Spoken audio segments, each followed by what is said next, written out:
rudimentals. Today we are starting our standard 10th chapter, which is present in Science and Technology book, part first, and the name of the chapter is Periodic Classification of Element.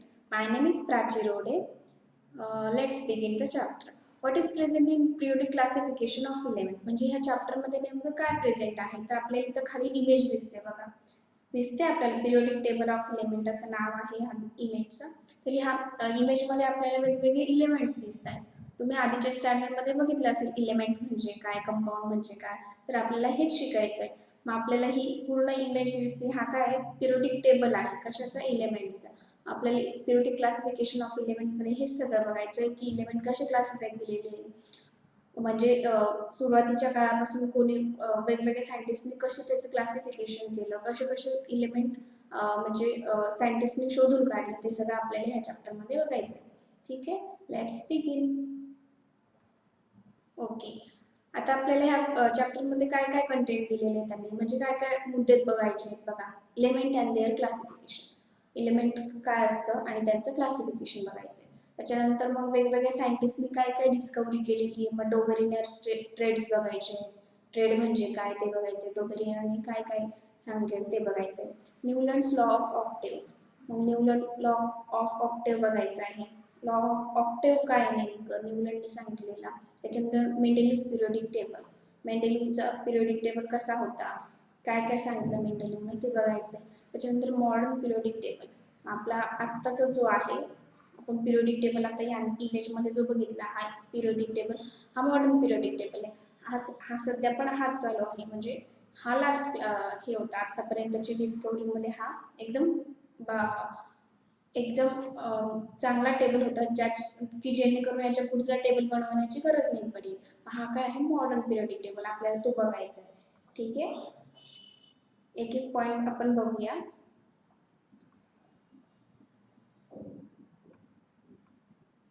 Okay, मग आता त्यांनी विचारलेलं आपल्याला चॅप्टरमध्ये पहिलेच विचारलेले can you recall, तुम्ही सांगू शकता का, म्हणजे आधीच्या स्टँडर्डमध्ये आपल्याला शिकवलेले त्याच्यावरून तुम्ही उत्तर देऊ शकता का.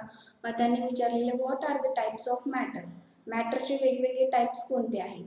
मग तुम्ही बघितलेलं आहे आधीच्या इयत्तेमध्ये आपल्याला मॅटरचे टाइप आपण बघितले होते. स्टेट्स ऑफ मॅटर बघितल्या होत्या. तर मग त्याच्यामध्ये 3 स्टेट होत्या बरोबर. सॉलिड, लिक्विड आणि गॅस. 3 स्टेट होत्या बरोबर. मॅटरच्या इथं दिलेले आहे बघा, पिक्चरमध्ये पण दाखवले. ही सॉलिड स्टेट आहे. याच्यामध्ये पार्टिकल कसे असतात, कॉम्पॅक्ट असतात. सॉलिड आपण सहजासहजी वाकवू वगैरे शकतो का, नाही. त्यांची जी पार्टिकलची अरेंजमेंट असते ती कॉम्पॅक्ट असते. ठीक आहे, लिक्विडमध्ये ती कशी असते, पार्टिकल जरा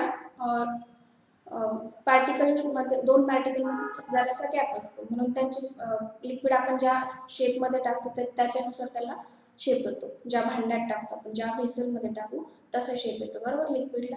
आणि गॅसेसची अरेंजमेंट कशी असते, ज्या कंटेनरमध्ये आपण टाकू त्याच्यानुसार असते. पण गॅसचे मॉलिक्यूल हे काय असतात, गॅसचे पार्टिकल हे एकमेकांपासून जरा लांब असतात. ठीक आहे, मग आता टाइप्स ऑफ मॅटर बघितले आपण. कोणते कोणते टाइप्स आहे, सॉलिड, लिक्विड आणि गॅस. ठीक आहे, मग त्यांनी आपल्याला सेकंड क्वेश्चन विचारलेले आहे what are the types of elements. एलिमेंट्सचे वेगवेगळे टाइप्स कोणते. आता आपण ह्या चॅप्टरमध्ये आपल्या चॅप्टरचं नाव काय आहे, पिरियोडिक क्लासिफिकेशन ऑफ एलिमेंट. ठीक आहे, आपण बघणार आहोत टाइप्स ऑफ एलिमेंट्स म्हणजे काय, वेगवेगळे टाइपचे एलिमेंट कोणते.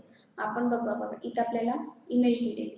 ठीक आहे, आणि इथं आपल्याला आन्सर पण दिलेले आहे मेटल्स, मेटलॉइड्स आणि नॉन मेटल. ठीक आहे, मग 3 टाइपचे एलिमेंट्स असतात. कोणते कोणते असतात बघा. एलिमेंटचे 3 टाइप्स आहेत, मेटल, नॉन मेटल आणि मेटलॉइड. ठीक आहे, मग हे जेवढे सगळे एलिमेंट्स आहेत आतापर्यंत डिस्कवरी केलेली ते हे सगळे 3 कॅटेगरीमध्ये डिवाइड झाले. काही मेटल आहेत, काही नॉन मेटल आहेत, काही मेटलॉइड आहेत. ठीक आहे, आणि त्यांनी तिसरा क्वेश्चन विचारलेला what are the smallest particle of matter called. एकदम छोटा जो कण असतो कशाचा, मॅटरचा. मॅटरचे 3 टाइप बघितले ना आपण, सॉलिड, लिक्विड, गॅस. मग हा समजा हा पार्टिकल आहे एकदम सॉलिडचा छोटा, त्याचे तुकडे तुकडे केले आणि एकदम छोटं बनवलं त्याला स्मॉलेस्ट पार्टिकल, एकदम फाईन पार्टिकल बनवलं त्याला काय म्हणतात, आपल्याला माहिती आहे smallest particle of matter is known as the atom. त्याला काय म्हणतात, ॲटम. इथे दिसते तुम्हाला ही इमेज कशाची आहे, ॲटम. एकदम स्मॉलेस्ट पार्टिकल असतो तो.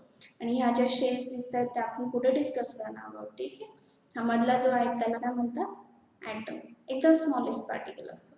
ठीक आहे, आपण पुढचं बघूया. आता त्यांनी विचारलेले what is the difference between molecules of element and compounds. मग त्यांनी आपल्याला कॅन यू रिकॉर्डमध्ये हे 3 क्वेश्चन विचारले. हा एक चौथा क्वेश्चन आहे. ठीक आहे. What is the difference between the molecule of elements and compound. म्हणजे मॉलिक्यूल इलेमेंटच्या मॉलिक्यूलमध्ये आणि कंपाऊंडच्या मॉलिक्यूलमध्ये काय डिफरन्स असतो त्यांनी ते आपल्याला विचारलेलं आहे. ठीक आहे. मग आपल्याला इथे इमेज दिसत आहेत बघा. मॉलिक्यूल आहे हा आणि हा कंपाऊंड आहे. आपण बघूया एक एक डिफरन्स काय काय आहे. इलेमेंट्समध्ये first point, element consist of only one kind of atoms. त्यांच्यामध्ये फक्त only one kind of atom असतात, म्हणजे एकच टाईपचे ॲटम असतात. बघा तुम्हाला मॉलिक्यूलची इमेज दिसते आणि कंपाऊंड दिसते. मॉलिक्यूल म्हणजे पण एक काय झाला, इलेमेंटच झाला. ठीक आहे. आता तिथं ऑक्सिजन ॲटम दिलेले त्यांनी एकच दिले, O2 आहे बरं का, O2. ऑक्सिजनचे 2 ॲटम दिसतात, हा एक आणि हा एक. मग हा काय झाला, इलिमेंट झाला. Only one kind of atoms, म्हणजे ऑक्सिजनच आहे फक्त इथं. क्लोरीन आहे का, ब्रोमीन आहे का, किंवा मग हायड्रोजन आहे का, नायट्रोजन आहे का, नाही, फक्त काय आहे, ऑक्सिजनच आहे. म्हणजे हा काय झाला, इलेमेंट झाला. ठीक आहे. Element consist of only one kind of a atom. ठीक आहे. आता कंपाऊंडमध्ये बघूया. Compound always have more than one kind of atom. कंपाऊंडमध्ये ऑलवेज म्हणजे नेहमी काय असतं, have a more than one kind of atom, एकापेक्षा जास्त ॲटम्स असतात. ठीक आहे. मग आता याच्यामध्ये दिसतंय बघा आपल्याला, हा जो आहे हा वेगळा ॲटम आहे, हा जो आहे हा वेगळा ॲटम. हा कोणता मॉलिक्यूल कंपाऊंड आहे, H2O. ठीक आहे. मग H2O मध्ये बघा H2 आहे बरोबर, H2O. हायड्रोजनचे मॉलिक्यूल किती आहेत, 2, आणि ऑक्सिजनचे किती आहेत, 1. मग हा ऑक्सिजनचा मॉलिक्यूल इथं जसा होता तिथंच तसाच इथे बरोबर. आणि हे जे 2 आहेत त्याला चिकटलेले ते कोण आहेत, H2 आहेत. ठीक आहे. मग हा काय झाला, याच्यामध्ये किती टाईपचे एलिमेंट्स आहेत, ॲटम्स आहेत, तर 2. हायड्रोजन पण आहे, ऑक्सिजन पण आहे. ठीक आहे. म्हणून हा काय झाला, हा जो आहे H2O कंपाऊंड, हा H2O हा काय झाला, कंपाऊंड झाला. ठीक आहे. Always have more than one kind of atom. मग फर्स्ट डिफरन्स लक्षात आला तुम्हाला, की इलेमेंटमध्ये एकच काइंडचे ॲटम असतात आणि कंपाऊंडमध्ये always have a more than one kind of atom, म्हणजे नेहमी एकापेक्षा जास्त ॲटम्स प्रेझेंट असतात. ठीक आहे. मग आता सेकंड डिफरन्स बघूया आपण. We cannot divide element into 2 or more simpler substances by physical or chemical means. म्हणजे काय, आपण इलेमेंटला 2 किंवा त्याच्यापेक्षा सिम्पलर सबस्टन्स मध्ये डिवाइड करू शकत नाही बाय फिजिकल और केमिकल मीन्स. म्हणजे मी हा O2 ॲटम आहे असं समजू आपण, ऑक्सिजन ॲटम आहे, मी याला डिवाइड नाही करू शकत 2 किंवा त्याच्यापेक्षा जास्त सिम्पलर फॉर्ममध्ये. मग मी समजा डिवाइड करण्याचा प्रयत्न केला तर मी काय करेल, फिजिकली काहीतरी करेल, म्हणजे प्रेशर देईन वगैरे, किंवा मग केमिकली काहीतरी करेल, म्हणजे काहीतरी रिॲक्शन करेल की जेणेकरून त्यांचं काय झालं पाहिजे, एकमेकांपासून डिव्हिजन झालं पाहिजे बरोबर. पण तसं काय होईल का, तर नाही. मग काय होईल बघा, O2 आहे बरोबर, त्यांचं डिवायडेशन करू शकत नाही. वी कॅन नॉट डिवाइड, म्हणजे त्यांचं डिवायडेशन आपण करू शकतो का, नाही करू शकत. कशाचं, इलेमेंटचं. ठीक आहे. तुम्हाला इथं O2 ऑक्सिजन ॲटम दिसतं. मग आता त्यांनी सेकंडमध्ये दिलेले कंपाऊंडमध्ये, we can divide compound into elements by chemical means. म्हणजे काय, हा जो ॲटम आहे कंपाऊंड, आपण हा डिवाइड करू शकतो, डिवाइड करू शकतो बाय केमिकल मीन्स, म्हणजे केमिकल रिॲक्शन काहीतरी मी करेल, त्याच्यापासून काय होईल, मला दोन्ही ॲटम किंवा एकापेक्षा जास्त ॲटम्स असतील एकत्र आले, त्याच्यापासून कंपाऊंड तयार झालेला असेल. इथं किती ॲटम आले एकत्र, H2O मध्ये 2च आले, म्हणून मी हे दोन्ही पण कंपाऊंड सेपरेट करू शकते, दोन्ही पण ॲटम सेपरेट करू शकते. मग कशाने, केमिकल म्हणजे मी काहीतरी केमिकल रिॲक्शन करेल की ज्याच्यामुळं काय होईल, ऑक्सिजन दुसरीकडे जाईल, हायड्रोजन दुसरीकडे जाईल. ठीक आहे, करू शकते केमिकल. मग सेकंड डिफरन्स लक्षात आला की आपण इलेमेंटला डिवाइड करू शकत नाही आणि कंपाऊंडला काय करू शकतो, डिवाइड करू शकतो. ठीक आहे. मग आता third point, there are only 118 types of element known to the mankind. म्हणजे आपल्याला आत्तापर्यंत सायंटिस्टने जेवढी डिस्कवरी केलेली आहे तोपर्यंत आपल्याला किती माहिती आहे माहिती आहे, 118 टाइपचे इलेमेंट आपल्याला माहिती आहे. 118 टाइप्स आहेत इलेमेंटचे, एवढं माहिती आहे, 118 इलेमेंट आहेत एवढं माहिती आहे. पण कंपाऊंडचं तसं नाही, there is no upper limit on the types of compound that can be form. काहीच लिमिट नाही आहे. की कंपाऊंड किती असू शकतील किंवा किती आहेत आपल्या या जगामध्ये, तर आपण काहीच सांगू शकत नाही.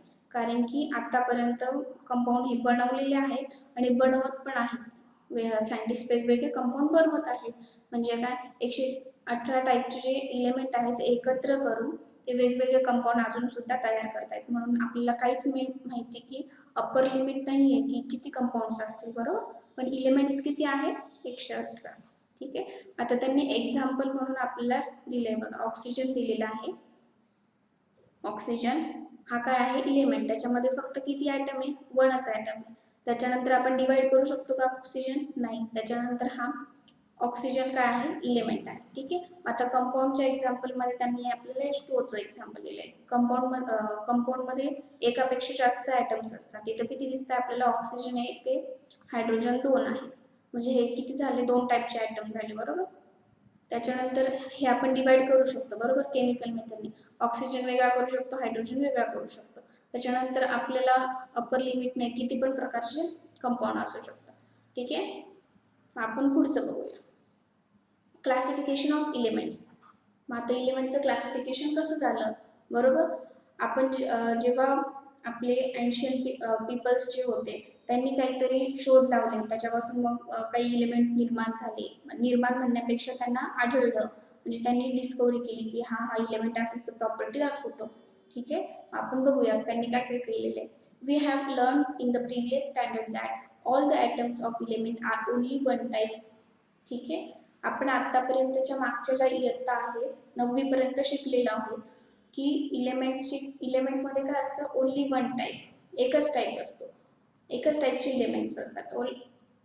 इलेमेंटमध्ये ॲटम्स जे असतात ते एकाच टाईपचे असतात. आता पण बघितलं, बरोबर, आपण की इथं only one kind of atoms, बरोबर, इलेमेंटमध्ये. ठीक आहे. मग आपण इथे एक्झाम्पल घ्यायचं ठरलं तर O2 घेऊ. Only one kind of atoms असतं, बरोबर. Today 118 elements known to scientific world. आत्तापर्यंत म्हणजे आजपर्यंत किती इलेमेंट माहिती आहेत आपल्याला, 118 इलेमेंट माहिती आहेत, बरोबर, सायंटिफिक वर्ल्ड. विज्ञानाच्या युगामध्ये आपल्याला 118 इलेमेंट माहिती आहेत. ठीक आहे. हाऊएव्हर अराउंड द 1800 म्हणजे 1800व्या शतकामध्ये, आता कोणतं चालू आहे, 2021 चालू आहे. म्हणजे हे किती शतक झालं, 21वं शतक झालं, बरोबर. काउंटिंग सुरू झाली, बरोबर. मग त्यांनी काय सांगितलेलं, 1800व्या शतकामध्ये only about 30 elements were known. किती इलेमेंट माहिती होते, फक्त 30 इलेमेंट माहिती होते. किती, only 30 element, only 30 elements known around the year 1800. म्हणजे 1800व्या शतकामध्ये फक्त एवढे इलेमेंट माहिती होते. More number of element were discovered. मग जसं जसं 30 इलेमेंट्स माहिती झाले, मग तिथून पुढं अजून डिस्कवरी तयार झाली, मग अजून शोध घ्यायला लागले, मग अजून डिस्कवर झाले in the course of the time. मग जसं हा वेळ गेला तसे अजून डिस्कवरीज होत गेल्या. मग आता अजून अजून इलेमेंट त्यांना म्हणजे ते डिस्कवर करत राहिले. ठीक आहे. More and more information about the properties of this element were gathered. मग त्यांच्या प्रॉपर्टीजबद्दल त्यांनी वेगवेगळी इन्फॉर्मेशन काढली, वेगवेगळे इलेमेंट्स त्यांनी शोधून काढले सायंटिस्टनी. ठीक आहे. आपण त्याच्या प्रॉपर्टीजवरून त्यांनी वेगवेगळे इलेमेंट शोधून काढले. म्हणजे काय, 1800व्या शतकात किती होते, फक्त 30 इलेमेंट्स नोन होते. पण मग आत्ता आपल्याला किती इलेमेंट्स माहिती आहेत, 118 इलेमेंट्स आपल्याला आजच्या जगात माहिती आहे. ठीक आहे. आपण बघूया त्यांनी दिलेले बघा, हे जे आहेत इथे दिसतं तुम्हाला 118, हे 118 इलेमेंट आपल्याला आत्ता माहिती आहेत. हा जो आहे हा काय आहे, मॉडर्न पिरियोडिक टेबल आहे. याच्यामध्ये सगळे काय आहेत, इलेमेंट्स आहेत. इलेमेंटचे टाईप बघितले तर मेटल, नॉन मेटल, मेटल. मग हे त्यांचं क्लासिफिकेशन, त्यांच्या properties, chemical properties, physical properties, याच्यावरून त्यांचं काय केलेलं आहे, हे टेबल रूपात केलेलं आहे. म्हणजे काय, हा बोरॉन इथंच का बरं आला, हेलियम इथंच का बरं आला, बोरॉन इथं आणि हेलियम इथं का नाही, तर मग त्यांच्या प्रॉपर्टीवरून त्यांनी वेगवेगळे क्लासिफिकेशन केले. मग हा टेबल कसा तयार झाला, कोणी तयार केला, आपण हे सगळं ह्या चॅप्टरमध्ये बघणार आहोत. हे लॅन्थेनाइड्स आहेत, ॲक्टिनाइड्स आहेत, हे इथं वेगळे का ठेवले, हे बघा इथे दिसते तुम्हाला. 57 to 71 काय आहे, लॅन्थेनाइड. इथं दिसतंय 57 to 71. मग हा इथं ह्या चौकोनमध्येच का बरं आला. त्याच्यानंतर हे ॲक्टिनाइड्स 89 to 103. ठीक आहे. मग ही सिरीज इथं आहे. हे सगळं आपण बघणार आहोत ह्या चॅप्टरमध्ये. ठीक आहे. आपण बघूया पुढं. Two is the study of such large number of element, म्हणजे एवढे इलिमेंट्स आहेत, ह्या एवढ्या सगळ्या इलिमेंटचं स्टडी करण्यासाठी scientist started studying the pattern. त्यांनी काय केलं, वेगवेगळे पॅटर्ननुसार त्यांचं क्लासिफिकेशन करायला सुरुवात केली किंवा मग स्टडी करायला सुरुवात केली. If any in the vast information about ते, म्हणजे त्यांच्याबद्दल अजून इन्फॉर्मेशन काढायचं त्यांनी हे केलं, स्टडी करायला सुरुवात केली. ठीक आहे. You know that in the initial classification of element were classified into the groups of metals and non-metal. तुम्हाला माहिती आहे का, म्हणजे जेव्हा इलेमेंट जेव्हा नवीन नवीन त्यांना कळाले होते सायंटिस्टला, तेव्हा त्यांनी फक्त दोन टाईप केले होते. काय केलं होतं, मेटल आणि नॉन मेटल. ठीक आहे, हे दोन टाईप केले होते. मग नंतर काय झालं, later on another class of element called metalloids for noticed. मग त्यांना अजून त्यांनी क्लासिफिकेशन केलं एलिमेंट्सचं, आणि मग त्यांना काय भेटला, तिसरा टाईप भेटला, त्याचं नाव काय होतं, मेटलॉइड. ठीक आहे. मग त्यांना तिसरा टाईप्स भेटला, त्याला नाव काय दिलं त्यांनी, मेटलॉइड. ठीक आहे. आपण इथे इमेज बघू बघा. इलेमेंटचं क्लासिफिकेशन त्यांनी फक्त मेटल आणि नॉन मेटलमध्ये केलं होतं. त्याच्यानंतर त्यांनी अजून डिस्कवरी केली एलिमेंट्सबद्दल, मग त्यांना अजून तिसरा टाईप सापडला, त्याला काय नाव दिलं त्यांनी, मेटलॉइड्स. ठीक आहे. आपण बघूया. As the knowledge about the elements and their properties went on increasing, different scientist started trying out the different method of classification. म्हणजे काय, त्यांच्या प्रॉपर्टीज बद्दल स्टडी केला, काय काय प्रॉपर्टी दाखवतो वेगवेगळे एलिमेंट्स. नंतर मग त्यांनी हा स्टडी वाढवला. मग वेगवेगळे scientist, different scientist started trying to different method of classification. मग वेगवेगळे सायंटिस्ट होते, त्यांनी त्यांच्या प्रॉपर्टीज सर्च केल्या एलिमेंट्सच्या, आणि मग त्या वेगवेगळ्या सायंटिस्टने वेगवेगळे मेथड ऑफ क्लासिफिकेशननुसार त्यांना डिवाइड करायचं ठरवलं. मग काहींनी काय केलं असेल, मेटल नॉन मेटल केलं. मग एखाद्या सायंटिस्टला मेटलॉइड सापडला, म्हणजे वेगळी प्रॉपर्टी सापडली, बरोबर, मेटल आणि नॉन मेटलच्या वेगळी प्रॉपर्टी. मग त्यांनी मेटलॉइड्स शोधून काढलं. मग वेगवेगळ्या सायंटिस्टने वेगवेगळं मेथड ऑफ क्लासिफिकेशन वापरलं. बघूया आपण काय काय वापरलं. ठीक आहे. मग फर्स्ट सायंटिस्ट कोण होता, डोबेरिनर स्ट्रेड. डोबेरिनर स्ट्रेड म्हणजे काय, डोबेरिनर नावाचा सायंटिस्ट होता आणि त्याचे हे ट्रेड्स होते. मग ट्रेड म्हणजे काय ते बघूया. ठीक आहे.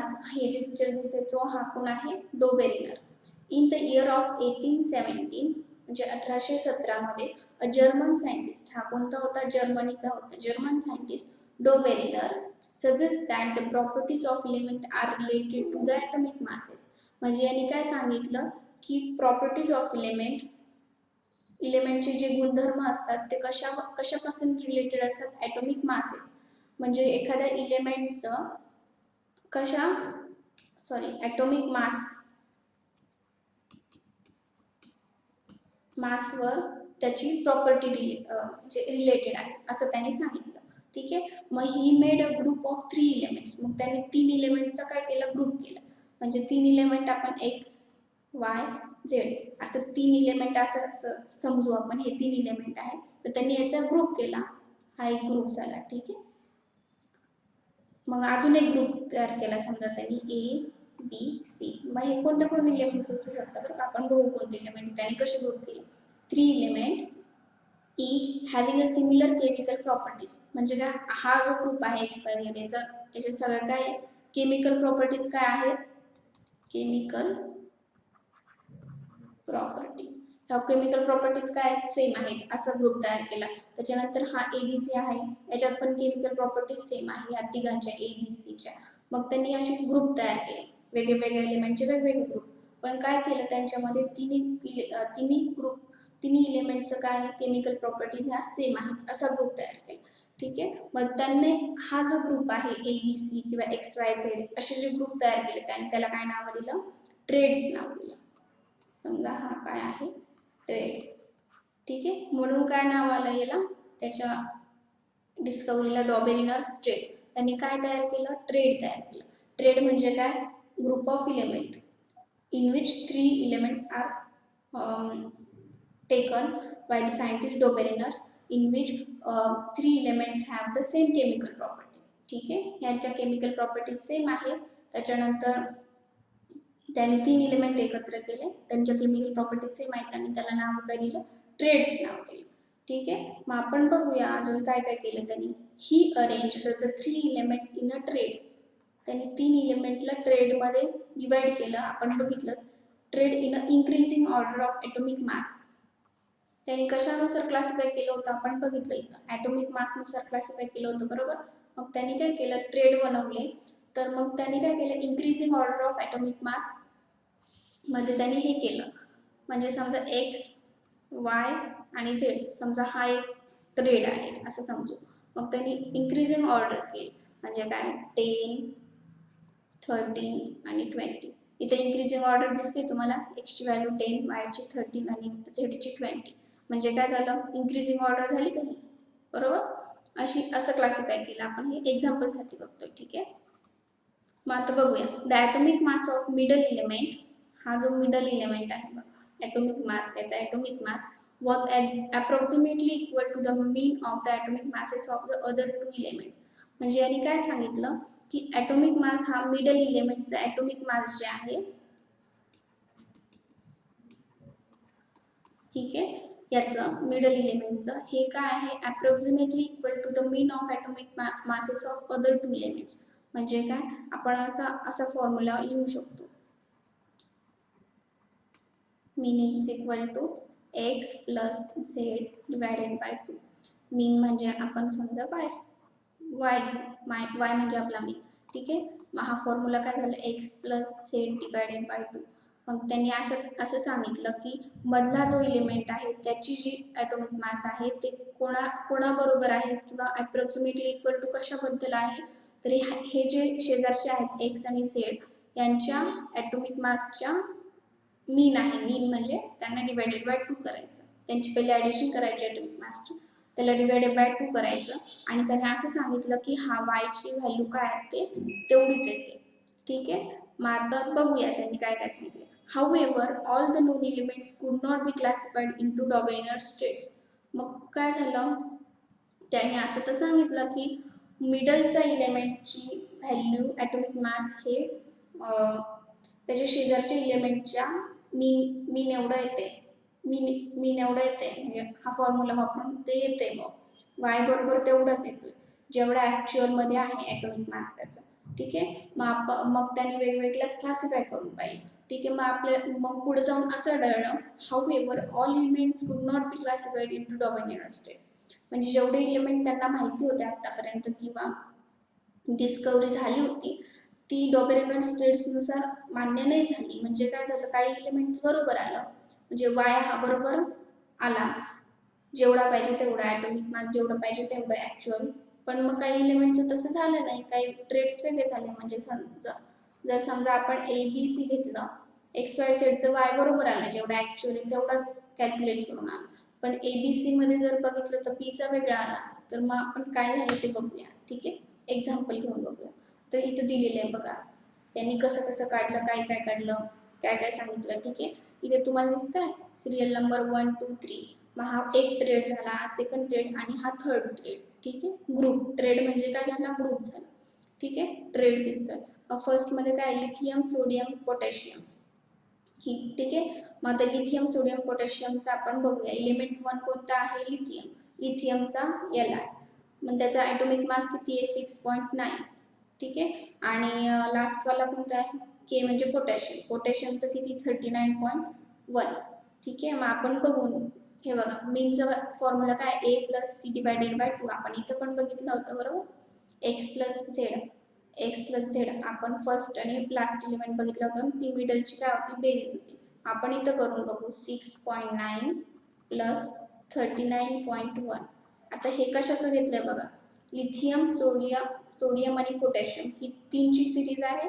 लिथियमचं मी 6.9 घेतलं, पोटॅशियमचं किती 39.1 घेतलं, डिवायडेड बाय 2 केलं. मग याचा आन्सर मला किती आला, 23.0 एवढा आन्सर आला मला. ठीक आहे.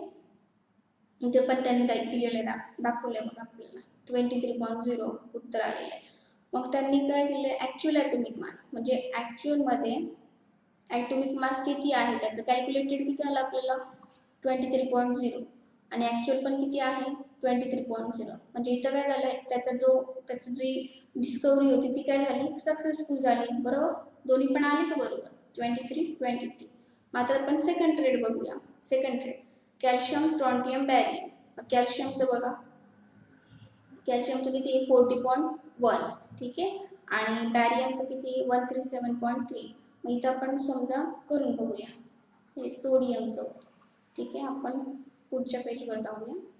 त्याच्या आधी व्हॅल्यू बघूया. 40.1 आणि 137.3, ठीक आहे.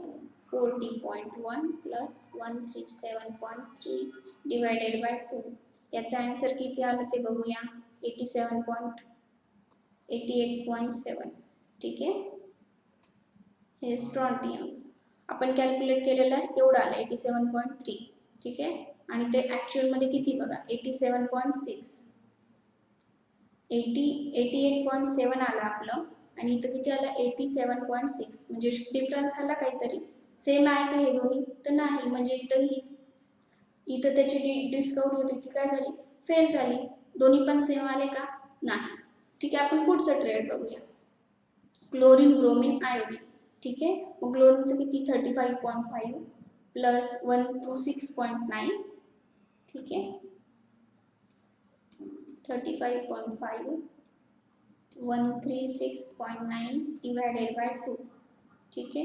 81.2. याचा आन्सर किती आलं 81.2 ब्रोमीन, ठीक आहे. मग आपण बघूया. बघा क्लोरीन ब्रोमीन आयोडीन, क्लोरीनची घेतली आपण, ब्रोमीनचं घेतलं आणि ॲडिशन केली आणि डिवायडेड बाय 2 केलं, ठीक आहे. मग किती आलं 81.2. ॲक्च्युअलमध्ये किती बघा 79.9. सेम आहे का? नाही, काहीतरी डिफरन्स आहे, बरोबर. म्हणजे आहे इथं बघा ॲक्च्युअलमध्ये जे कॅल्क्युलेटेड जेवढं होतं सोडियमच्या बाबतीत तेवढंच ॲक्च्युअलमध्ये आलं, बरोबर. म्हणजे ही काय झालं हा ट्रेड सक्सेसफुल झाला. परत इथं आलं का सेम 88, इथं 87, 1चा डिफरन्स आला, पॉईंट जे काय असतील ते. इथं 81, इथं 79, इथं 2चा डिफरन्स आला, ठीक आहे. मग हा ट्रेड झाला का सक्सेसफुल? तर नाही. म्हणजे काय झाली, याची जी थेरी होती, जी डिस्कवरी होती त्याने सांगितलेली, ती काय झाली, फेल झाली. ती झाली का सक्सेसफुल? सगळ्या ट्रेडच्या बाबतीत झालंय का तेच? तर नाही, ठीक आहे. इथं आपण कॅल्क्युलेट करून बघितलं होतं, ठीक आहे. मग ती झाली का सक्सेसफुल? आलंय का ॲक्च्युअलमध्ये जेवढं आहे तेवढंच ॲटॉमिक मास आलंय का कॅल्क्युलेटेड? तर नाही. मग आपण बघूया पुढं काय झालं. डॉबरेनियर ट्रेडचं काय झालं, ती जी ॲक्च्युअलमध्ये होती ती आली का? तर नाही आली. मग आपण बघूया, ठीक आहे. Identify Dobereiner triad from the following group of element having the similar chemical properties, ठीक आहे. आपण बघूया. हे जे 3 ट्रेड दिलेले आहेत त्यांनी आपल्याला, आणि त्याची आपल्याला फिजिकल केमिकल प्रॉपर्टी आहे का ते शोधून काढायचे, ठीक आहे. आपण बघूया. Magnesium calcium strontium. आता इथं आपण काय बघितलं होतं, कॅल्शियम स्ट्रॉन्टियम बॅरियम, ठीक आहे.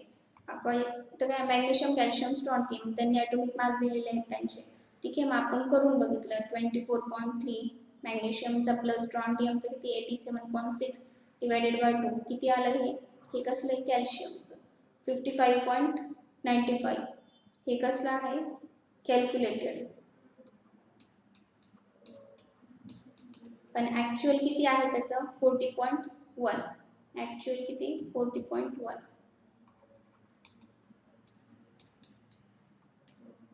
आहे काय दोन्ही पण सेम आहेत का? नाही. मग इथं काय झालं डॉमिनंट ट्रेड काय झाला फेल झाला. सिमिलर केमिकल प्रॉपर्टीज आहेत का? नाही, ठीक आहे. सेकंड एक्झाम्पल बघूया आपण. सल्फर सेलेरियम आणि टेल्युरियम, ठीक आहे. मग सल्फरचं 32.1, टेल्युरियमचं काय 127.6 डिवायडेड बाय 2 इथं आलं 79.85, ठीक आहे. हे कसं आहे सेलेरियमचं, आणि ॲक्च्युअल हे काय आहे कॅल्क्युलेटेड, ठीक आहे. आणि ॲक्च्युअल किती आहे 79.0 ॲक्च्युअल कसलं सेलेरियमचं, ठीक आहे का 8.85चा डिफरन्स आहे. दोन्ही सेम आहेत का? नाही. मग हे पण काय आहे सेम केमिकल प्रॉपर्टीज आहेत का? नाही, ठीक आहे. आता बेरियम मॅग्नेशियम आणि कॅल्शियम, ठीक आहे. मग बेरियमचं 9.1 घेतलं प्लस कॅल्शियम 40.1 डिवायडेड बाय 2, ठीक आहे. डिवायडेड बाय आपण 2 केल्यानंतर आपल्याला काय आलेले 49.1. हे काय आहे कॅल्क्युलेटेड मॅग्नेशियमचं, ठीक आहे. आणि ॲक्च्युअलमध्ये किती आहे 24.3. इथं तर किती डिफरन्स आला बघा. ॲक्च्युअल मॅग्नेशियमचं actual atomic weight, atomic mass, ठीक आहे. सेम आले का हे दोन्ही? तर नाही, डिफरन्स आहेत. म्हणजे केमिकल प्रॉपर्टीज सेम आहेत का? नाही.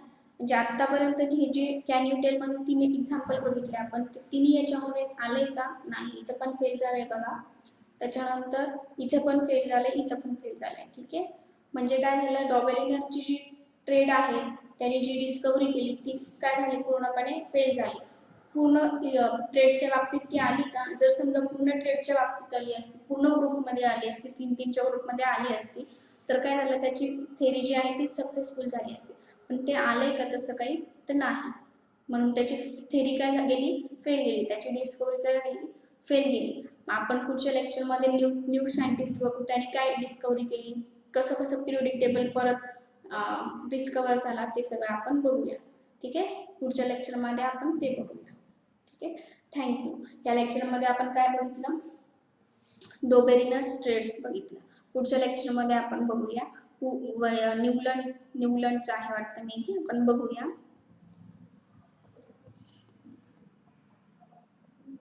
ठीक आहे. डॉबेरिनर झालं, एलिमेंट अँड देअर क्लासिफिकेशन बघितलं आपण. त्याच्यानंतर डॉबेरिनर ट्रेड्स बघितले आहे ह्या लेक्चरमध्ये. पुढच्या लेक्चरमध्ये आपण न्यूलंड्स लॉ ऑफ ऑक्टेव्ह बघूया, ठीक आहे. थँक्यू. भेटूया पुढच्या लेक्चर, ठीक आहे.